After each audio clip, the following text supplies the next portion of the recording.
UDP on the trail la muruntanale jonkoteng ntolomal badima alla National Youth Secretary General Kemo Bojang bidun na guest mesutale jawolom Honorable Ahmad Skatri Jane,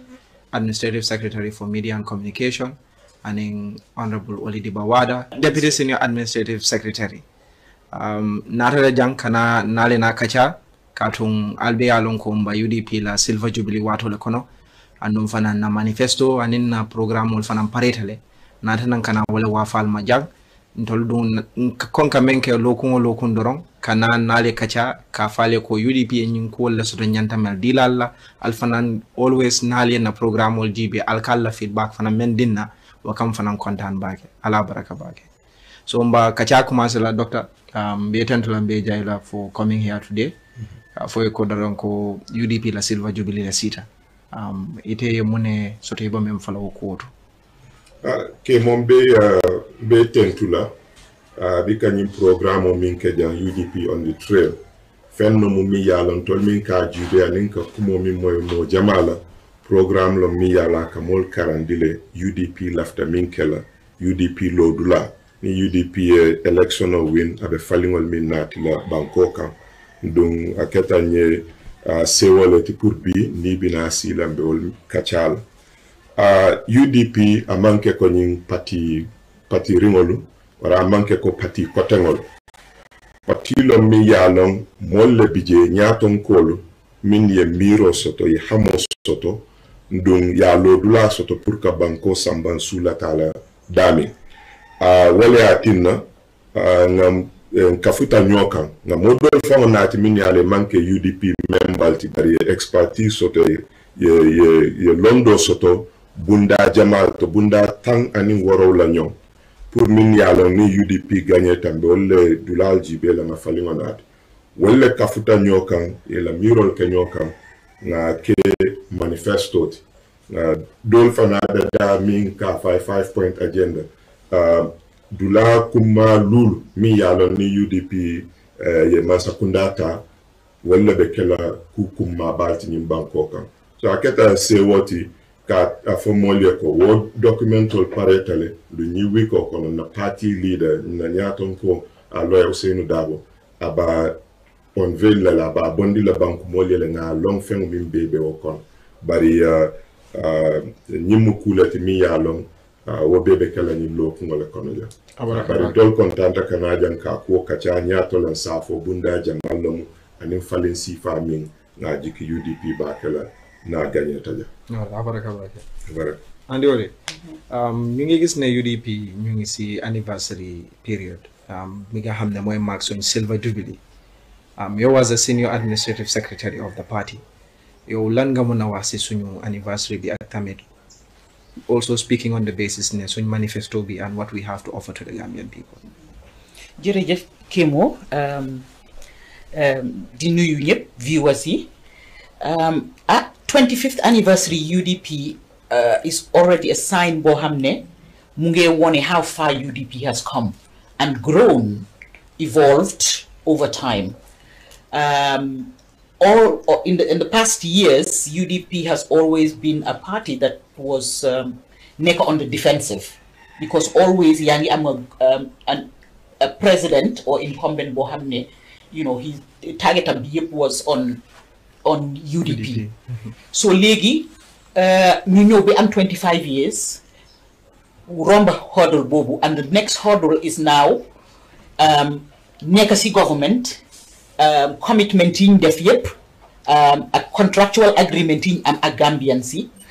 pour won leen nekk dafa am waxtu ak jamono te man dama foog ne it is no coincidence ne 25th anniversary UDP dafa coincide at UDP the win elections be at the end of the year inshallah. Suñ manifesto bi parena, suñ 5-point agenda bi parena, suñ website bi parena. So ñu ngi yaakaar ne inshallah bu neexee yàlla ajuma bi di ñëw dinañ formally launch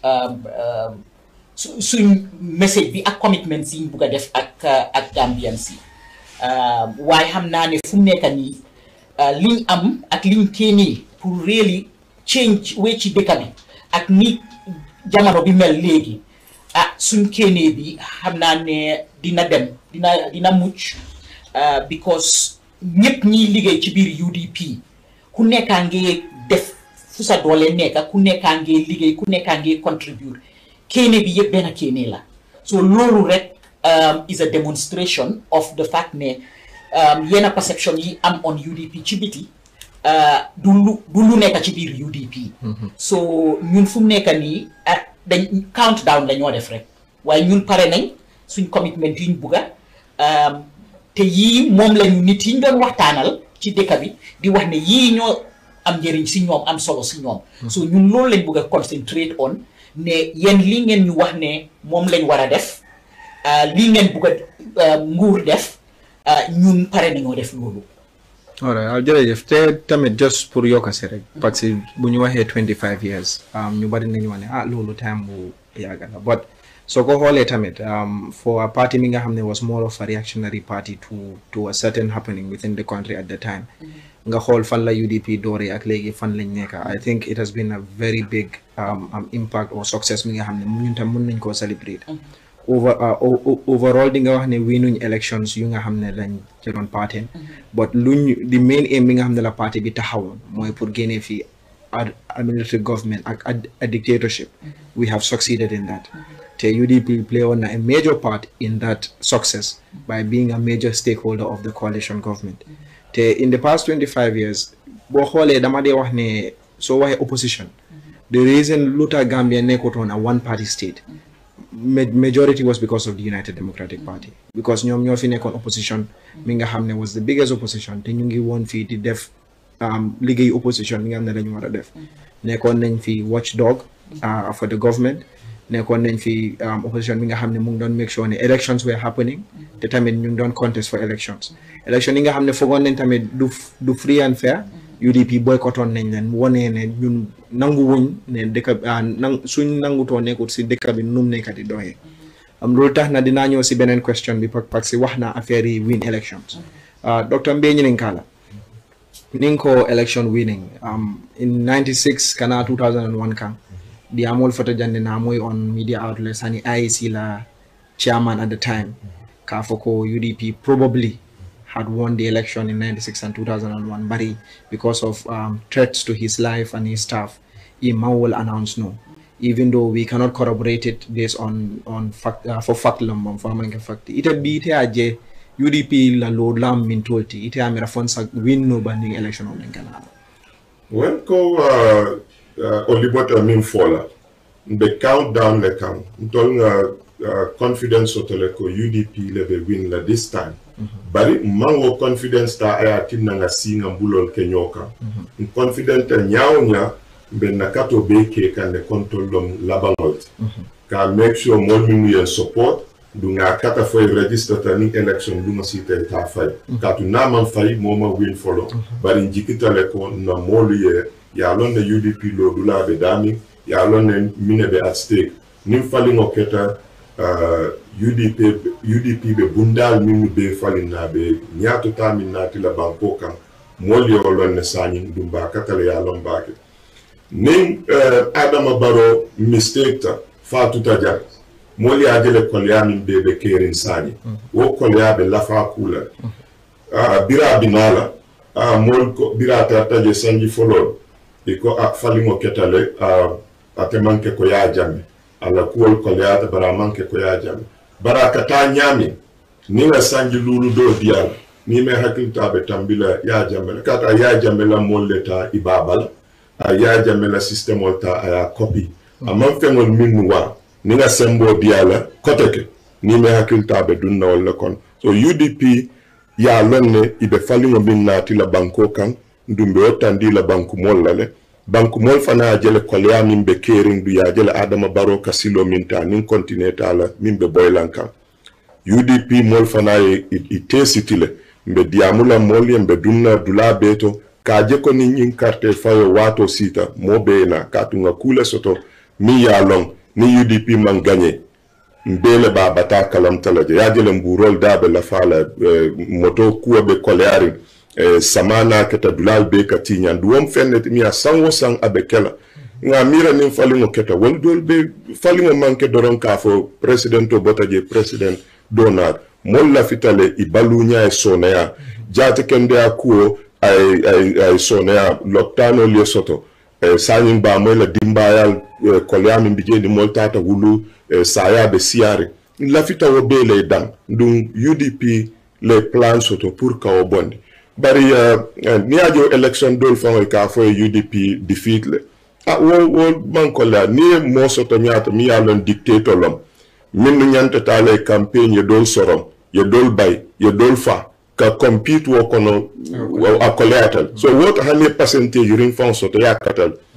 yo beke ya je koy se bondi nole ye loi kutol dundi loi minnu be afala fa mol minnu sita banta ka to dictator ni mol bay jama ba tata ilafta kana murunka mako roke campaign te ko sanal te fen fon kelano almantara sirin nunjang ibe mol sorane be badingol mutal a collateral bar UDP a kata bakele pour ko ni silo gambenol manta sila la mol folo na campaign ton ka fo mol yele ya jamme mental jelal ta doron ali afay sani jamale be sila le ko ni tata fay adama baro be jel iba fola le lafta fanga nje nga fay nanje so kuol falintel mol man sila koteke ya jele kolyamin be kerin ndu ya jele fana carte fayo ye minke last time tata participate ay falingo minnat nga lon ne sembo be mol le bulu voters nyol mol ye wala lon sani ndu UDP bala kato be ke kanne ka fo mol ye be falin si famin natila ndu UDP nga nyaton ko le soto mi ya lon ko visionary lom ndu na kumo minfo akalo wala amanke min bina nyimfo soma e fen dofo wa foko election ole be keri min diate yafo bari ni tata government mol ka track record soto le mbika hakilo tuje baro mala nyin commence bi maybe ala leadership le atinna nga nyimbeje bar Usainu Dabo ntol nga jele mo sifa mim mo tilindi ngolom na kumo mim faka wala muta ndung amanjutu mola patito pati mol fana be wolong ndung ba katalale momo mantarankan nga continue ke sabanankan pour nga je ko UDP ye win bari ning ala sonta UDP le bening election win. And when you talk about chances of the UDP, election chances, what makes the UDP different from other parties? And lan mo tax nit ñi wara sanil UDP karta as the government in waiting, or ñu fogg ne UDP mo wara wéci suñu sonna bi ci dëkk bi. Yeah. Jërëjëf Kemo, man dama feel ne UDP dafa comparative advantage am on against yeneen party. One, the numbers. Two, I think the composition of the membership, national executive B, the caliber of people who are there, and also, you know, soon leadership B, qualities in leadership being Why I think ne tamit Gambian si ci sen bopa door nañ di realize ne du NPP du ñu mëna yóbbu fi Gambia wara dem parce que ñun demoon nañ bi at least ñëw ne léegi from 2016 dañoo dem kanam rek and mu mel ni dañ dellu gannaaw. Definitely. So ñun UDP ay foog naa ne li tax ñun ñu óolu suñ boppa mooy li ñoo jaay li ñoo commit as a party pour jàppale nit yi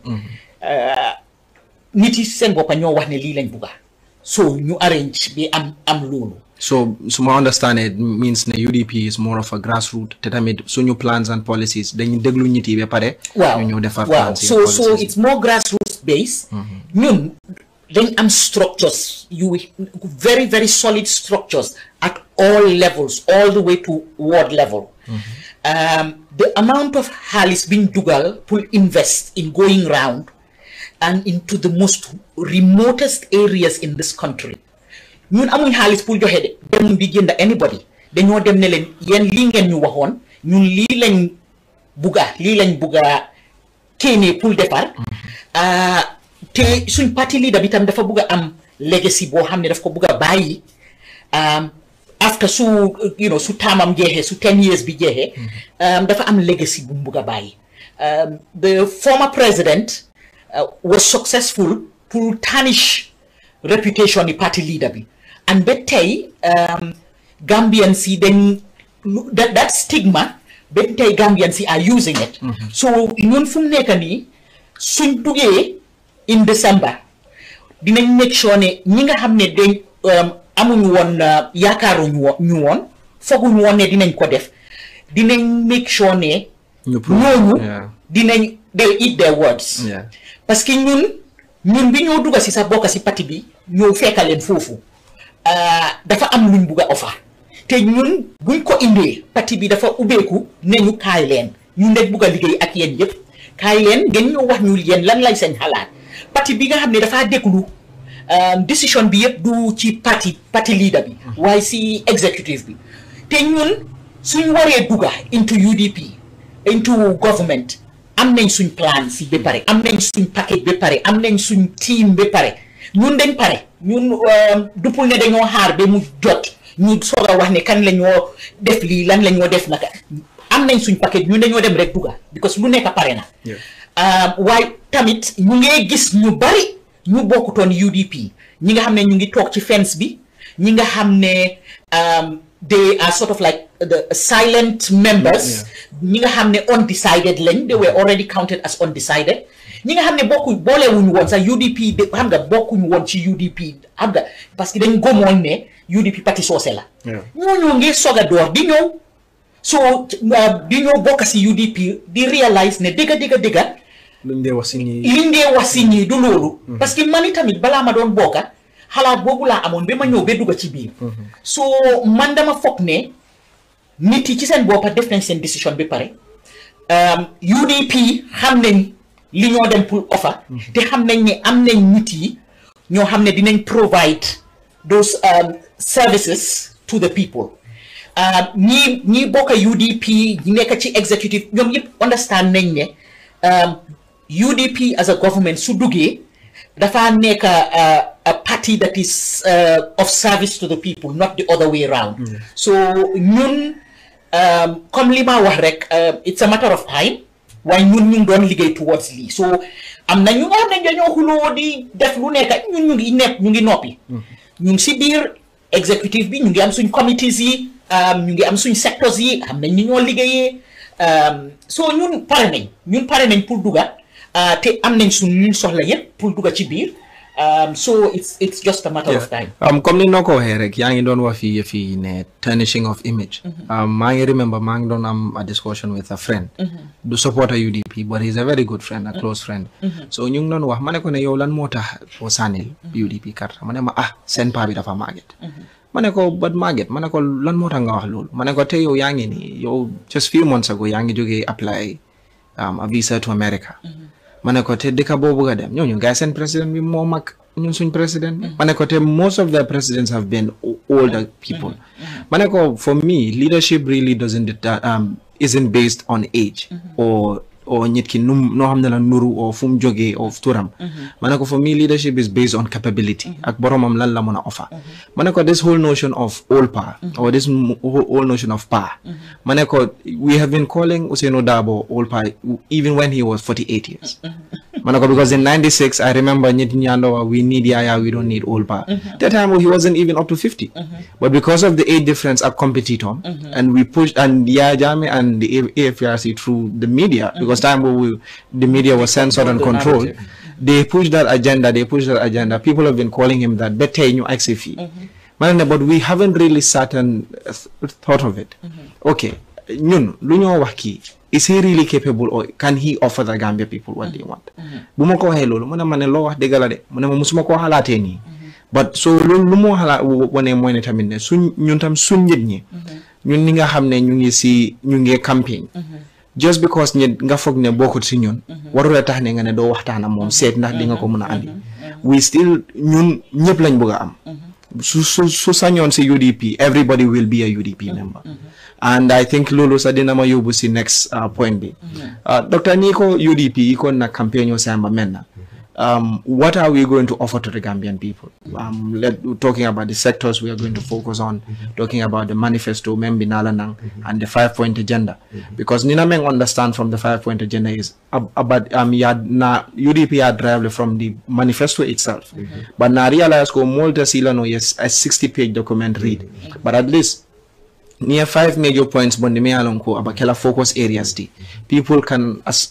read it on the go, understand this is what the party has to offer. So what are things that we are expecting in the manifesto or the 5-point agenda?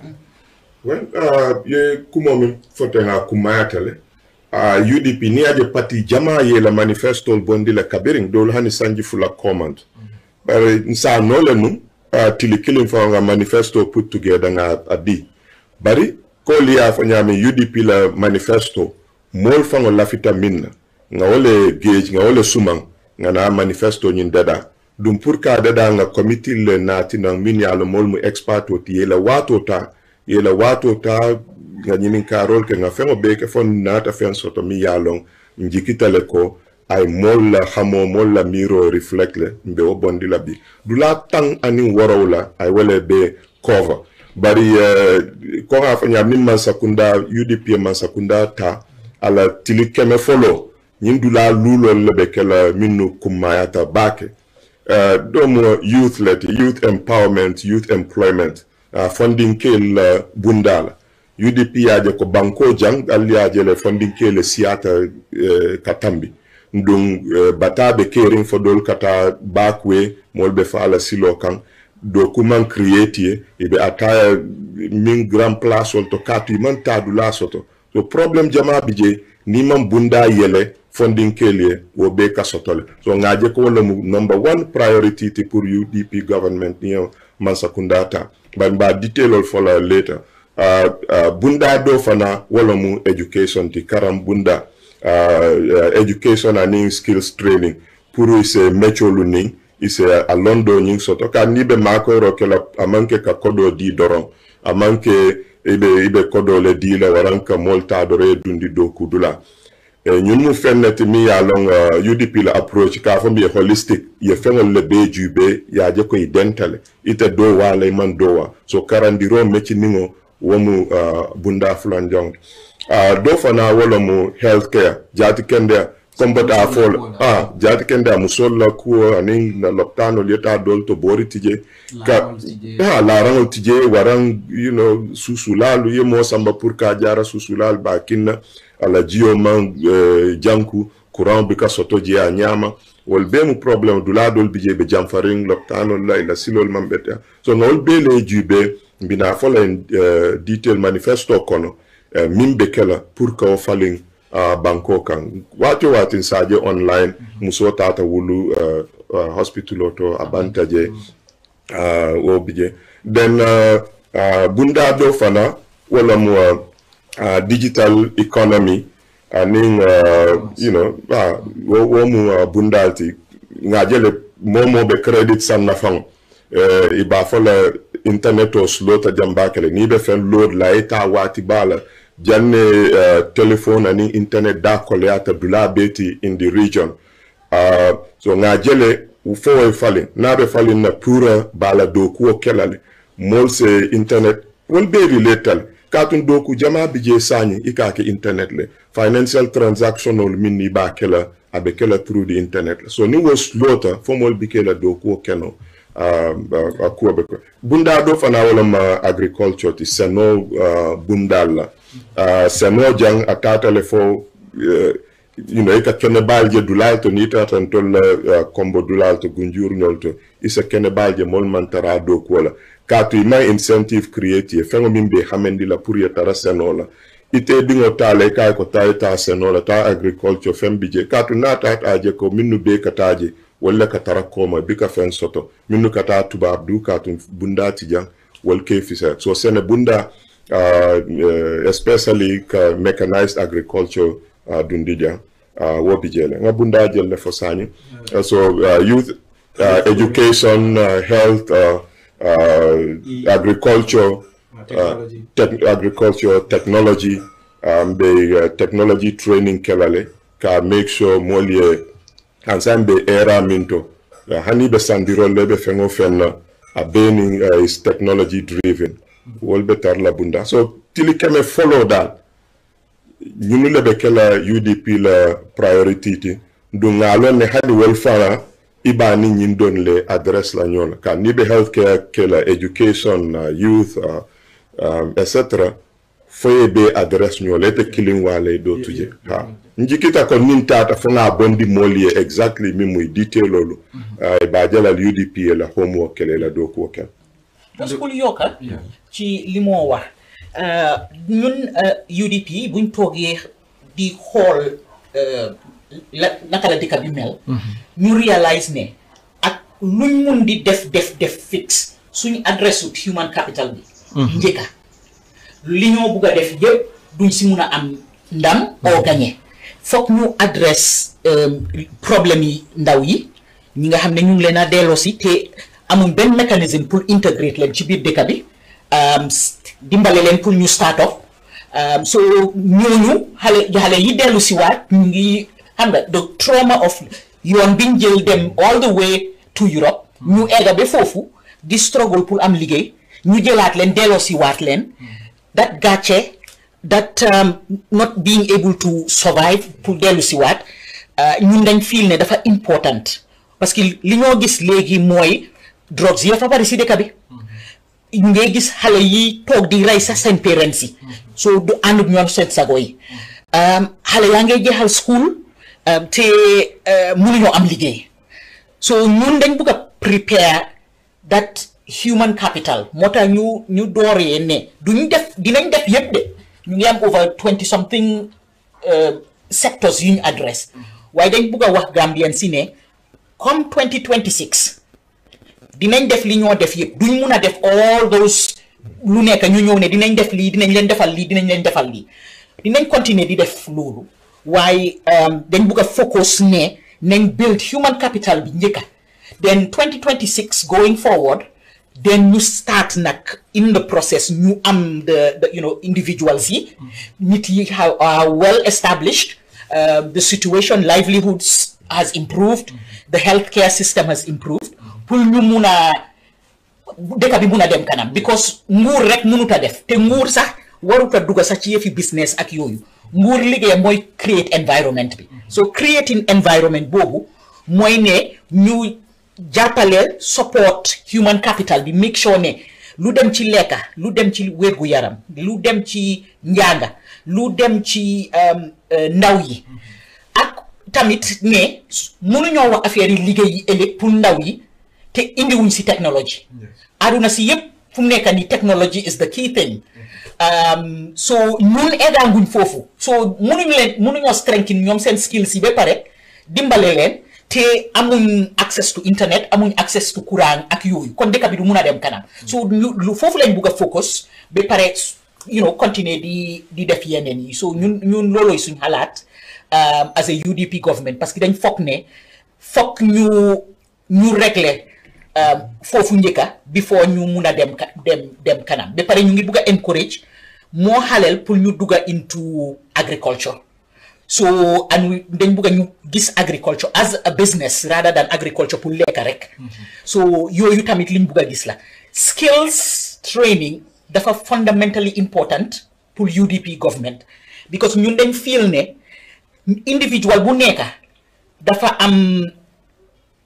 xam-xam oo doole bu mu am li ko yàlla may si skill waaye ñun dañ dee seet rek yóbbu xale yi school pass leen exam so ñu ngi leen a prepare rek pour pass exams duñ dee jox train leen on soft emotional life skills duñ leen dee prepare pour after suñ jeexalee pour ñu xale yi ndaw yi realize ne the world of work outside is completely different from the classroom so a lot of xale yi dañoo ne jeexal naa university mënumaa am liggéey so ñun liñ bëgg mooy pour xale yi munal seen boppa so ñu amee skills yi ñu train leen on entrepreneurship ba pare ñu ngi discipline enough ñun li ñu bëgg a provide pour youth yi foog naa suñu leen defalee all of that create leen all that environment then ñu jàppale leen ñu mun a dugal ëllëg ñoom ñu nekk kilifa yi ñu mun a hand over to them So buñ toogee rek di bugg a sampa bridge, di bugg a sampa néeg, yes, they are important, but people don't eat bridges. People don't eat roads. Tey maa ngi am na fu ma doon read ñuy wax ne am na ñu binda benn newspaper bu binda ne 33% of rural Gambia. The poverty rate has gone down. So bu ñu address ut lii njëkka ak luñ mun di def dinañ am problème because nit yi ñoo war a monitor, ñoo war a manage, ñoo war a coordinate, ñoo war a maintenance. So foog ñu make sure ne am nañ all those skills and that confidence pour ñu mun leen a xam nga ñu mun a ñoom itam ñu munal seen boppa rather than di xaar government employ leen ñoom ñu nekk employers and also create seen own businesses yi. So so just dama delluwaat si yow rek. kon ñu ngi wax point li nga xam ne démb si newspaper bi ñu ngi ko gis ñu ne 33% of rural Gambia.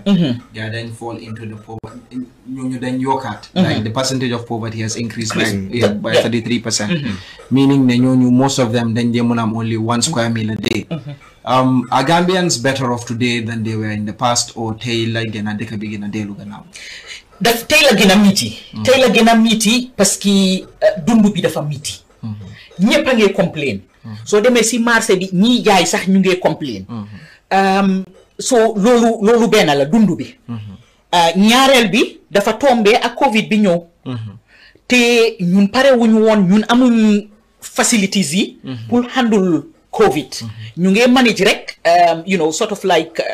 control mechanism.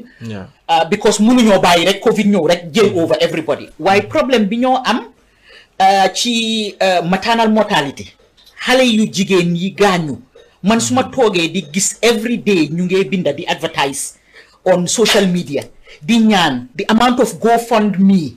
nawet bi ñëw na every year ñu ngi dem through same process bi nawet ñëw na kër jàmbur yi yaaxu nañ GoFundMe ñu ngi set up pour mun a dimbale families yi it's not sustainable. So foog ñu am mécanisme boo xam ne is more sustainable waaye dañ liñ bugg a mooy Gambian si ci seen boppa munal seen boppa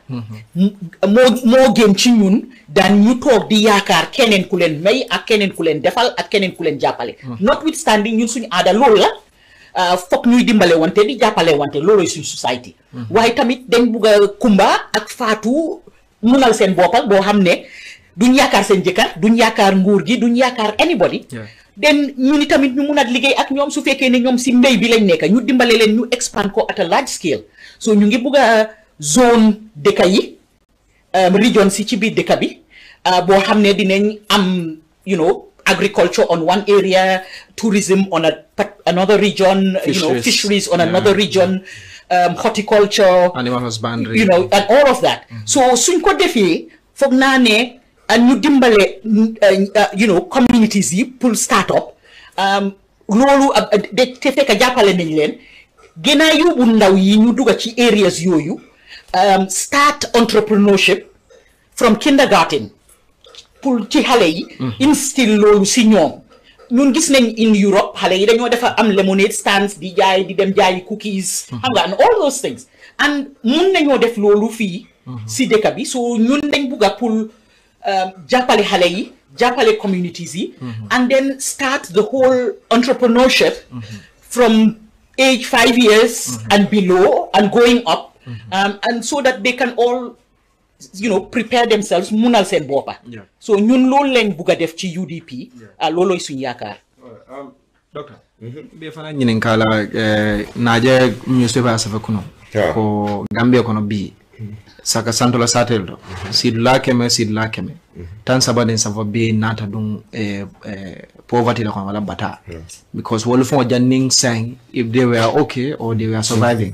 but say ko nada ko lebulu Gambia bi ma akoleata bile ban fokunu na koleata bile well mba fola akoleata bile katambi kununti kembe ke famo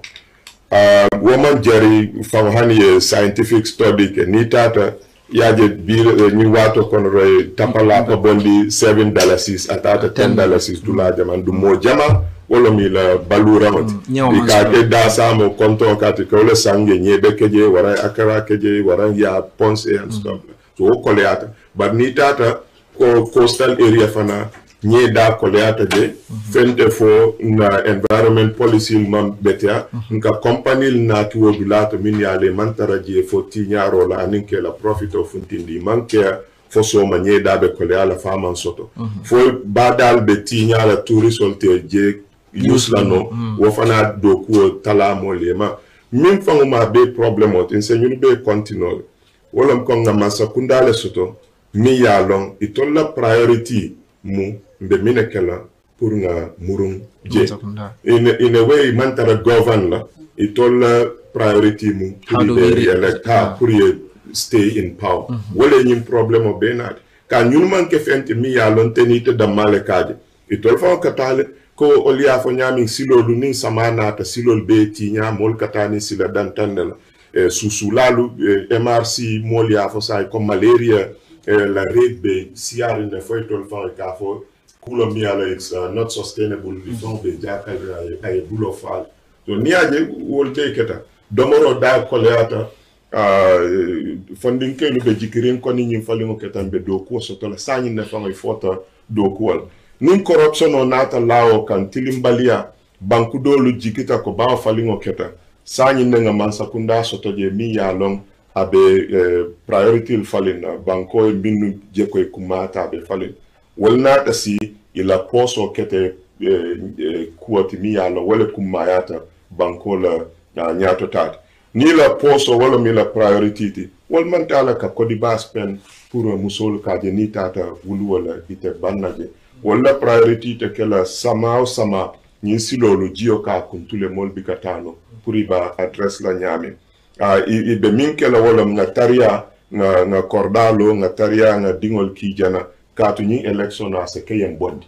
ndun kawle jama baje ye bankole se indi koma itol fon individually ni aje momo ay moto kutol lesan ay kordal le lo mi ya lon ko min sa mota fola ko manya wol dolu kelano ni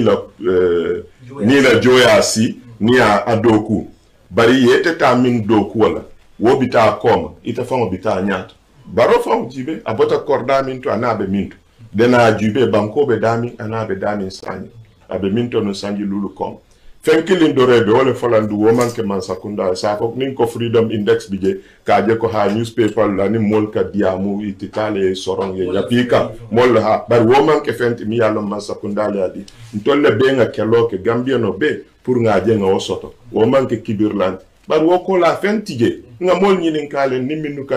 diamu pour kane na tinam pati mune atine te lafta fayla adama baro mune atine lafta MPP murunna ibika dalil ye mineke ibika fen fang sotono ibe min fola so wala atin nan tolla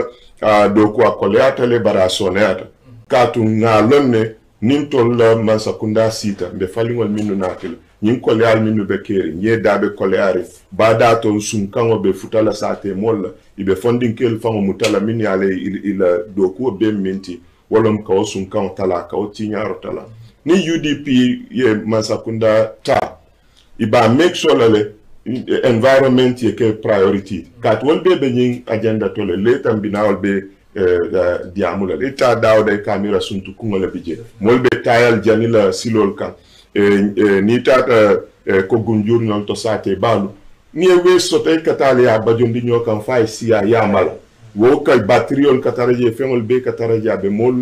kurandila kurawa be lafala imalon kol be related yeta e fita gara so tara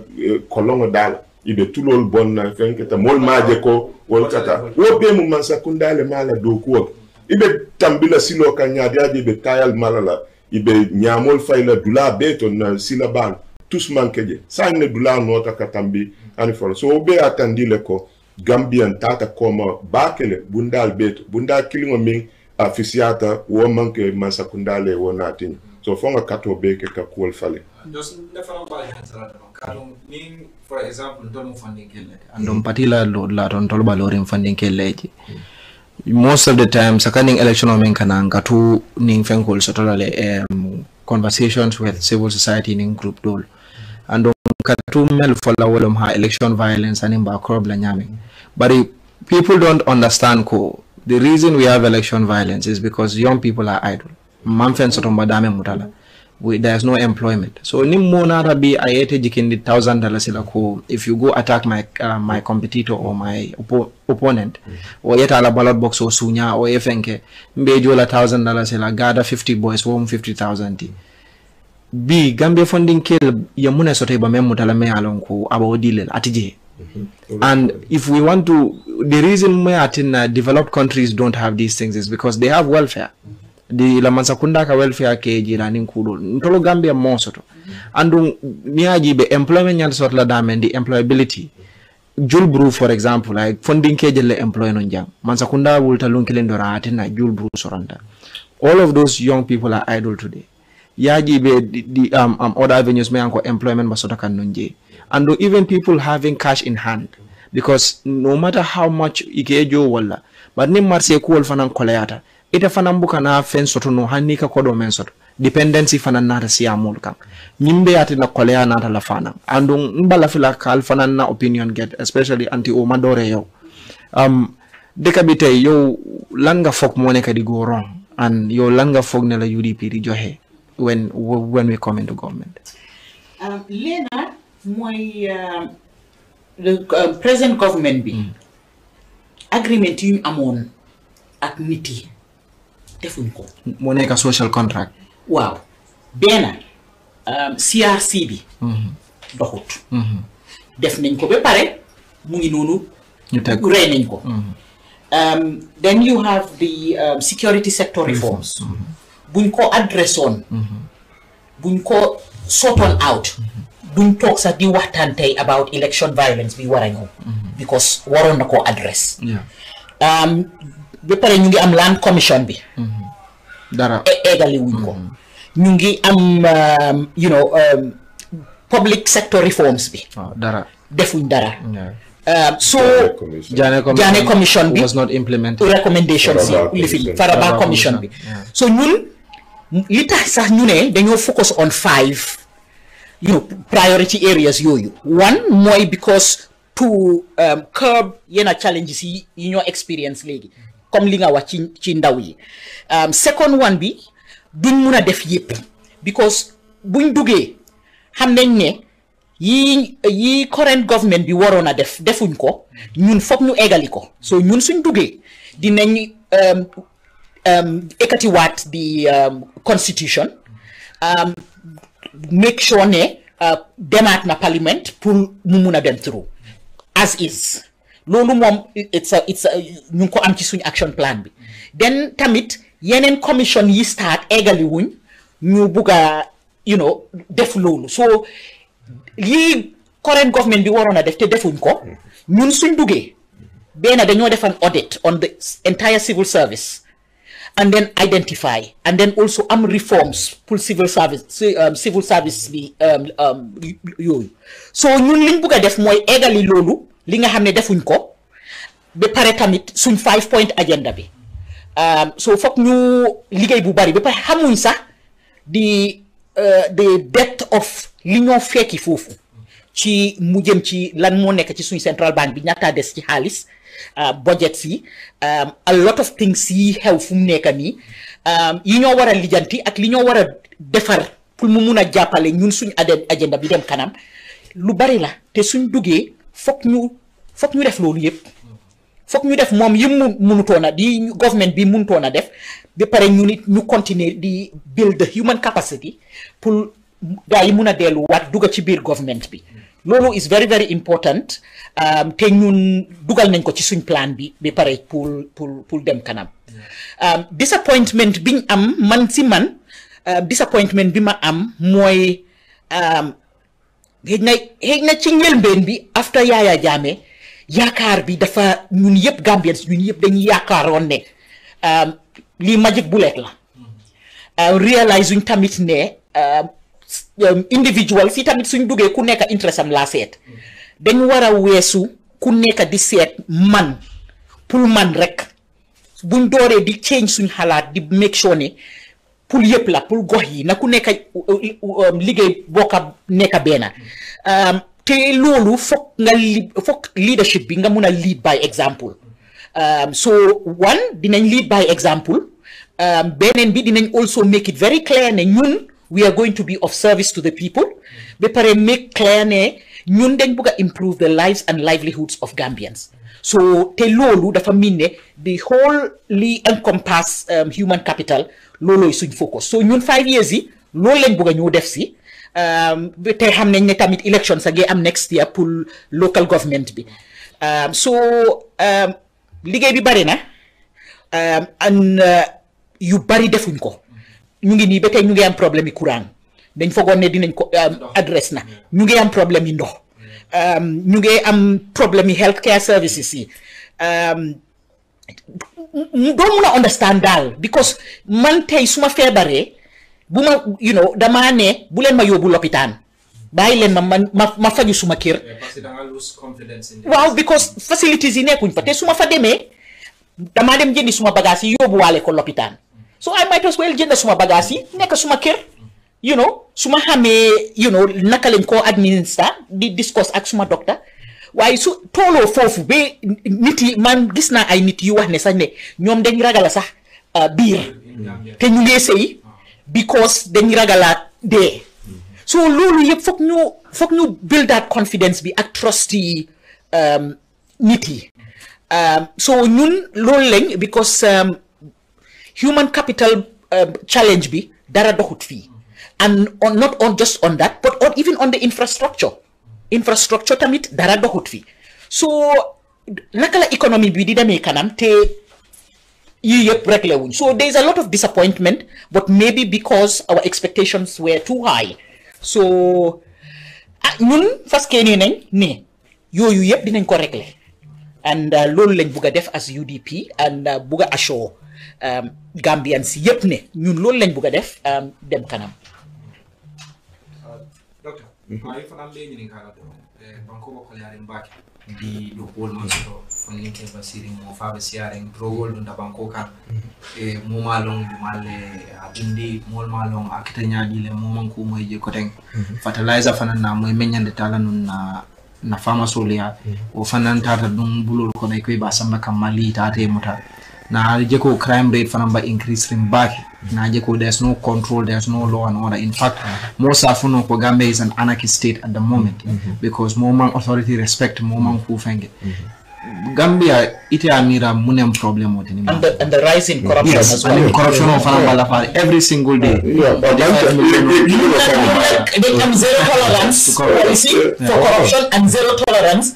on violence against women. Definitely. There would be no compromise on those two areas because again there's a reputation to maintain. Definitely. Abanta ali afolo birali corruption ma abanta. Bari corruption no yena afen kafuo ka mi ya la li nyato ko soto mi ya le man miro soto. Imam visa ka janneje imam janaje. Example hanin ka imbada to kuwal minufo. Janni bitala contracts sign la pour banku doli la fishing trawlers na tijan ika nyel muta ini kata ke export ye falima din ko di chicken change ye odin ite ifanga ta kata le man sekunda fishing trawlers nyolu soto ye Gambia no fa samba yeta training na pour do operate la nyani ite fa ka export ibe do ko create la ibe say la tele be la dula protect la modern miniale kana nyel tay be dump la na bal wo be katunga molle soto mi yalo imiro man jamfa wala be nyato hani imiro jamfata wo sifal manke priority ti ton ibe min kala pour ye tuje pour ye elect wo doron bari corruption oni wo be kere wala tinna fengo min nyanta agriculture sambala nyato min nyanta tinne la fi fengo le yurwa mo sita aya wafu kodin dinna kata te kuno abe wala mira wo do bal nie do ko ke wala ibe min sotola tar drug kuofana mansa kunda do kele la nyaadi le aje tons soto mo buka fem moy kote ye moto foko wala ba kuo koma mo bika aje kote ibika kuma foje so dindingo min tata ba use kan wa be demanding wa fula sila dat president to na la cabinet ibe mine fola no way amam muro akale wo tonsol minnu kata min ya long asekal ka fen sotoje alman katekeje so le problem obe ni ka fen fo ibikake ika have me credibility ni o lose inata say corrupta imam vision for nasot will be kafuta nyokan nte fen address la noja katum bika problem fo jam mi ya long tol fango ma long mindu ka fa hospital to be badingol lom silol min ti nyata mbele ke use fengol min da kala fa mbele ka kalamta bari ni la miro man jamfa ndu ika mol min ka sunyaro ke celebrate o ke reward wo be kolanat bari wol fana be kolanga ideal min no UDP min no ke la plan to ko oli afo nyami ñun commissionol min be ye reportol di ye molle tombong min ya lonko ye la doku no le kendeke from Faraba Commission, Jane Commission, CRC, TRRC. Yela doko kele fo banko be alonko nyunumu molle ti yela doko no. Bari ni e report di nyaton kola mi yala man political will nyin soto warante molle bije aka mi nyako no jibe ite tamala. Bari UDP nyin la hido tale ko ni UDP sita. Nyin draft constitution ba murundi la continue anyanta kala nyami nga adopt molle kodo min dundi abeka na ke tinya ken somot nga fali ho min expect ko le nyanta kala biri nyin nata ntol nga tamandi security sector reform ni ko reform yaje ko security services tamanya fe man falinje molle ka dolka implicate for report to le atare bondita inaye murundi kuje ita fe explain you know the corruption of kelela nyaadi le mi yalom banko la plenol yete wafu imam mo inform fo sanji fula nyato wo ko na funti deni ko ka explain ni kumo fo mo be nyaaye je yemin fo ya fo mfango la kango la nga understand tubabo le complain next minute your statement ok ani ali mi moy aning lafta min fo la mankile so credibility tije corruption of be caring mol mang vision soto wolle atin nañu problem o bebe caring just pull yoka ci lu Dr. Jane don wax legi ni on the on reforms and also on the issue of corruption. Lena tamit len gis again comme li ma don wax the previous government then you know separate on Gambians ken oluwut ken oluwut ki nga ligéyal ken oluwut sa bi nek sa oluwulo ken te dem feel ne fokk ñu am leadership bo xamne na unify there's a lot of disgruntled and disappointed Gambians. Fok ñu unify at len. There should not be issues being discussed about tribals. There should not be issues being discussed about religion. You know, we are knit first before ngaboka a particular community or particular tribe or particular and I'm on a time where there was so much tolerance chibir dekabi.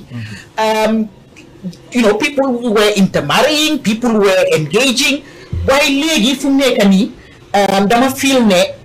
that gap being separate yow ki sosé la ki jola la ki aku la ki you know Christian la ki Catholic la dama feel ne dañ bay gap bi mu ngi gëna yokku di gëna yokku te dëkk bi suñ amut ku indi everybody together du mëna dem so ñun leadership bi dañ bëgg unify you know pour unify Gambians bring ku nekk together and lolu tamit am nañ ko ci suñ plan si on how do we bring the Gambian community together and how can we earn the trust of Gambians so that unification is also the bread and butter of loo xam ne dina tax suñ mandate ak liñ bugg a def dox because dañ bugg a indi ñëpp on board.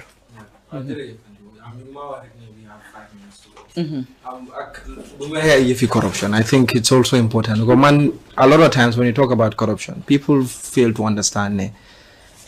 all the ills in the house in the corruption mota happen. For example, you can talk about the accidents we're having on the bad roads. You can talk about people dying in the hospitals. You can talk about the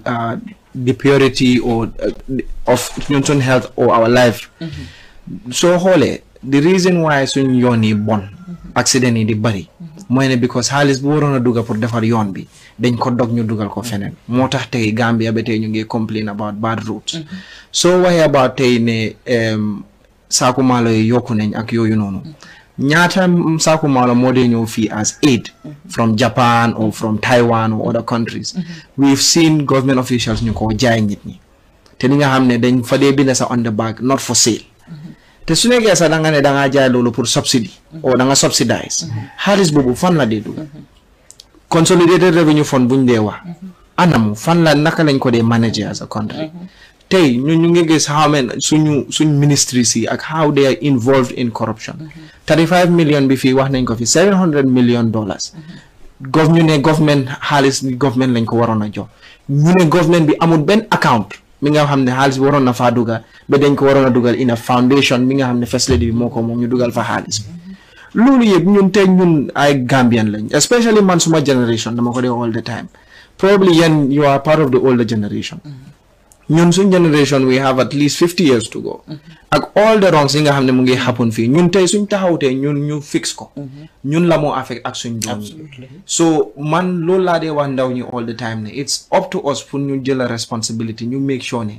corruption ñu fight ko no matter what you can do yow tamit defal lu ndaw li nga mun ñu ngi talk about the bribery ñu ngi talk about corruption ñu ngi talk about corruption ngay xool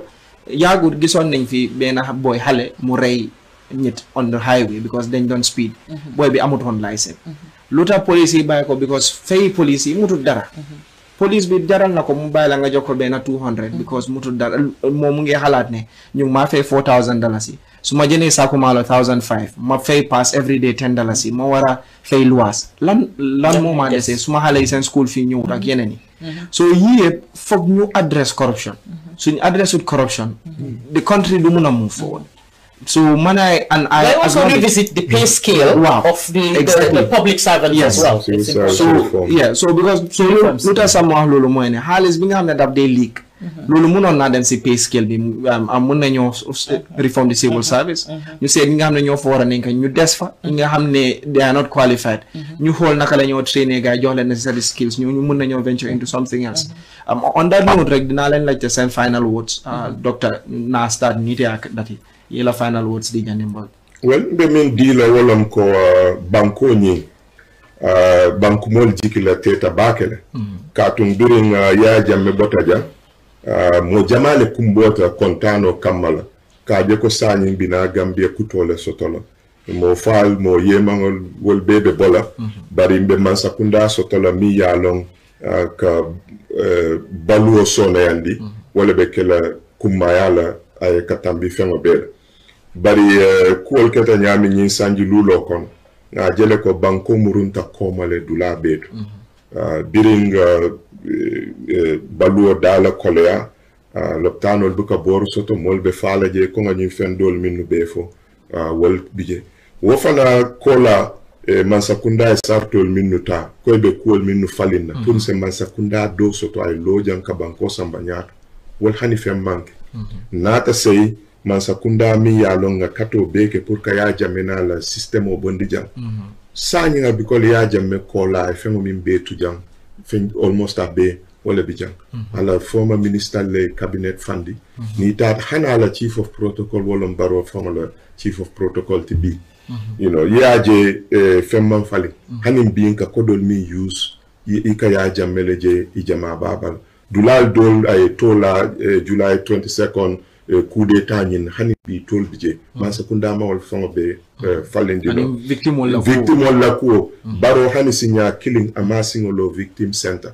moya je victime be siarim banko kan janyami wala molu fata molu yemanta hani bi amassing loje ngol lon ka to victim center la lo mbulo bije hani bi naja ani wo pati ama sila eta iko pati mi yati no victime siata ini wala bina kafula ka kenyoka so abala fawata bari UDP lafita ka tandi molla ko falingo bimbe nyanta kela manke ntol be wala dunulan kunkan victimol fana bam bele ni wal mu kilomati na family lomu mba make sure lale yeke priority ndung na bunda be yelerine UDP manke si patiti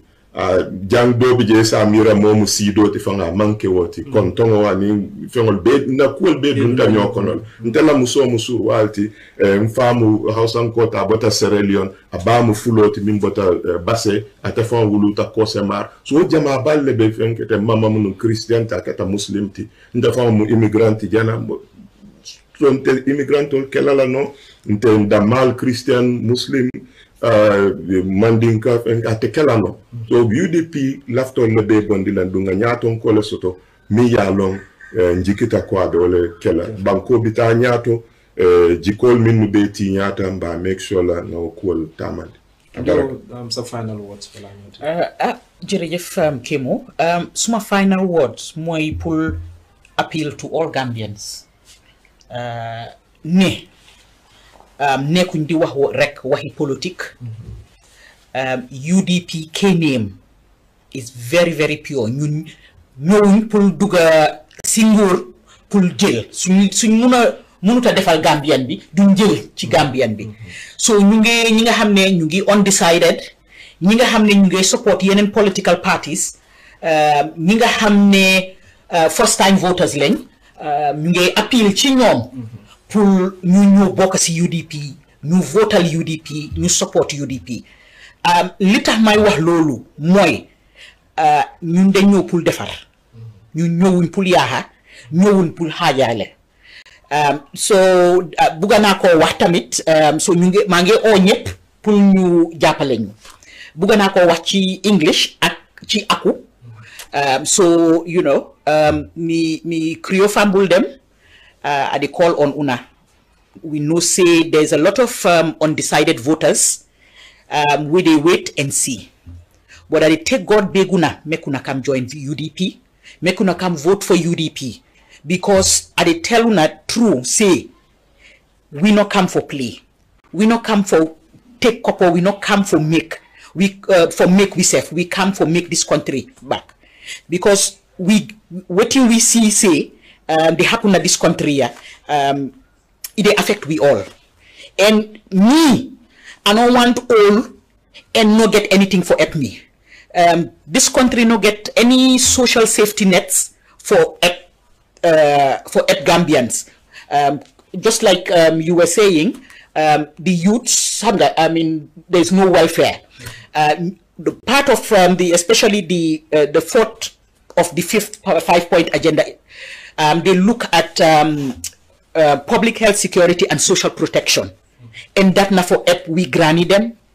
we papa them we mama them we pikin them so we really want to put the country first and we really want to put human capital first so I dey call on una all me auntie them me granny me grandpa them me cousin them brother sister them me mama and paddy them make una all come make we go and anybody will get any questions the way una want ask una please reach out we go into more details and talk to una and explain to una but I feel say there is hope and the hope lies on una and the trust we una get for we so thank you very much and that's what I wanted to say and also to say it in English calling on all Gambians young, old, so that they can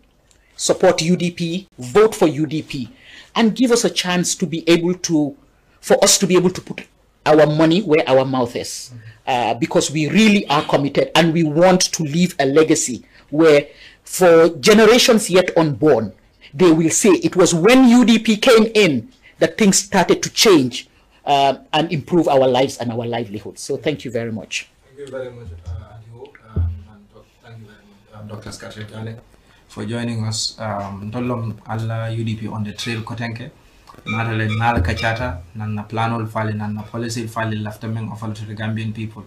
Kon katula fala nyawo ndron ndoloma yaja me kon kabrinka yaja me kele as a party. Andung na yaja me kele le katum system member banko kan lafta wala fali nanu. Adam baro abotan tolle bala nta konna. Bari system kilimo alafta wala tulajang alafta wala sembentu yan la Gambia andu UDP ta sonna wala hanning usen dabolom no natale ke UDP as a party balola le nakele katu lafta fale wala na Gambia lafta le Gambia no liye la nyanto soto andu UDP balore wala sinwakan usen dabolori wala sinwakan wala nan na trust sota na confidence sota komba telekela na candidate ka tambindi katu a proven track record le soto ay do ko ke dulal melbe do katandi ko he has impacted there